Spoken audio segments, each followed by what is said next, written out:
special guest with us here today, actually the president of Shipyard. Bruce, it's great being here. You've already poured us two wonderfully looking beverages that we're interested in partaking, but tell us a bit. You started with Fred in 1994.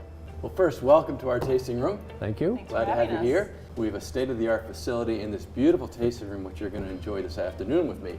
Oh, very nice. And I presented a couple beers, just in case you're thirsty. Oh, Thank you. just in case we Just are, in we case. certainly are. So you were the very first in Maine, right? Well, we were the second brewery in Maine after Gary's Brewing Company, Right, which okay. started in 1986. Yeah. We are the largest in Maine, and we are the 26th largest craft brewer in the United States. That's incredible. So how did you get into the beer brewing business? By accident. I like this already. Yeah. No, my cousin Fred started the Federal Jack's Brew Pub in 1992. I came on board as a full-time volunteer, literally, to help, part of the all-volunteer army, as we call it. That's right. And I call it a career by accident, not by design. But here we are 25 years later, and Shipyard can be found in California, Key West, Florida, New York City, Chicago, and right here in Portland, Maine. And what do you So say? what I poured for you today is the original flagship of the Shipyard Brewing Company, Export Ale. Beautiful in color, clear, bright, vibrant, a little bit malty, and at the time people thought it was a strong beer. It was 5% alcohol by volume, which at the standard of the time was a little bit rich or a little bit heavy. Fast forward 25 years to today, we have Finder. Now Finder is the style of beer that's very, very popular. It's called a New England style IPA. As you can see, it's very cloudy, unfiltered. We use what are called rolled oats to give it some mouthfeel, texture, and cloudiness. The beer is 7% alcohol by volume. Very hoppy, full of rich citrus and nose and piney floral aromas, and very smooth to drink and also quite strong. So there encapsulates in 25 years the changes the beer consumer has evolved through. You are a great salesperson, and I got to tell you, you got a great product there to sell. Love your passion. Thank Shall we you. drink to that? Oh, geez. Oh, yeah, Bruce doesn't get one. You were. Bruce doesn't get one. Cheers, my friend. Yeah, same to you, and That's to right. Shipyard. Bruce, thank you so much for joining us today, and thank you for inviting us here to Shipyard. And coming up next, we'll be joined by Anthony Payne with MEMIC and Elizabeth Ross with BreakTogether. I'm Dave Vasconcelos. I'm the Vice Chair on the Board of Junior Achievement of Maine, and I've been involved for about 6 years now, and our goal is really to teach financial literacy and entrepreneurship and be that first step of the ladder to workforce development in Maine. It is built for every grade level that there is, so there's a curriculum that's built by Junior Achievement, the national office, and it's shared with us, and it makes it really easy for volunteers to go into the classroom. So we work with the elementary schools, the high schools, the middle schools, then it goes up to the college years from there. So everyone is doing their part, and it's a stage, and we'd just like to be that first person through the door. You can learn more at jamaine.org. Welcome back to What's Brewing. Today we're at Shipyard Brewing. In front of us are 4 very attractive brews, plus 2 wonderful guests who are here to talk to us about workplace satisfaction. Anthony Payne from MEMIC, Elizabeth Ross from BreakTogether. BreakTogether. Yeah, I always say breakthrough. It's newer. BreakTogether. That's Both great. are good. Yeah.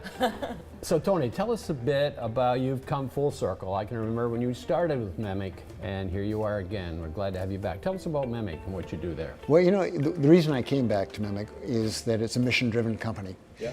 It's all about safety, and it's about basically making sure that people who come to work go home just as healthy, if not better, than when they arrived.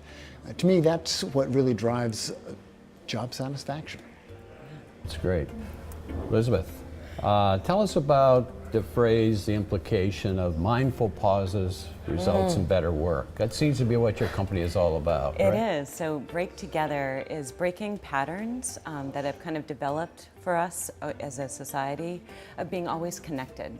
And if you're always connected and you're not taking pause or breaking mindfully, then you're always reacting and not responding. And so in a work environment, that can be a dangerous combination. And so working on helping people find space to pause and to think. Can't we all use that? We can, absolutely. Right.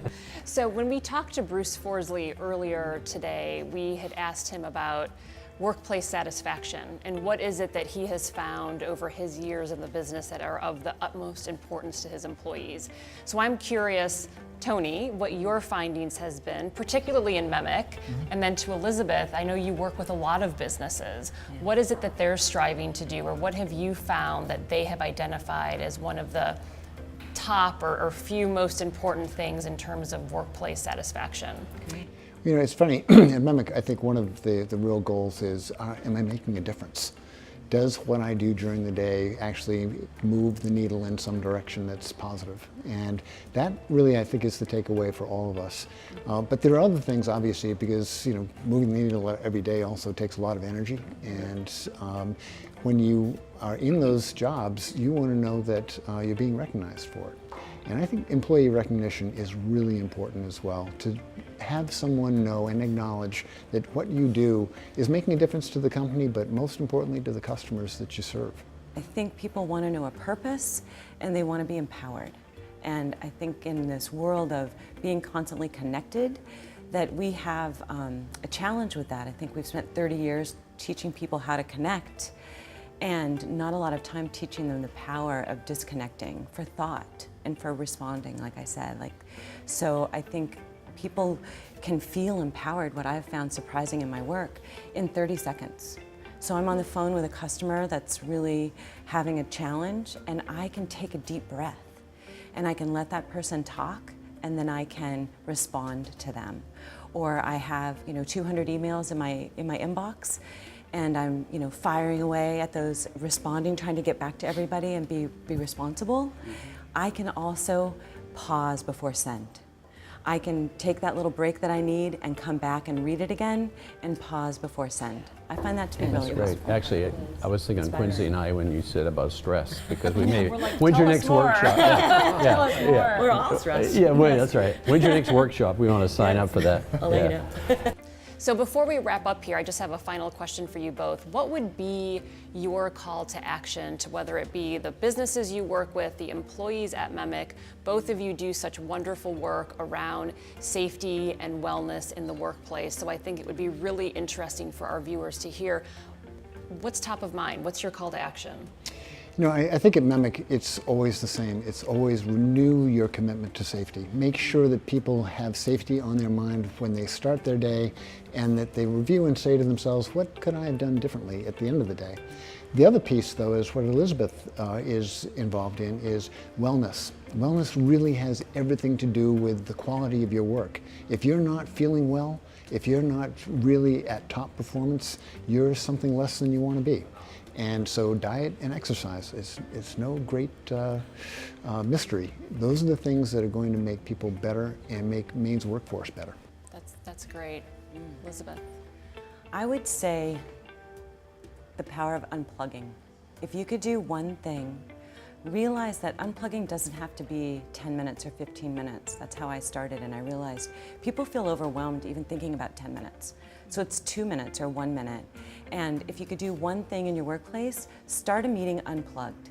Throw a stack of thank you notes on the conference table, and on your next meeting, ask everyone to start the meeting with a minute of gratitude and write a thank you note to somebody who's not expecting it. So do that one thing. Start unplugged.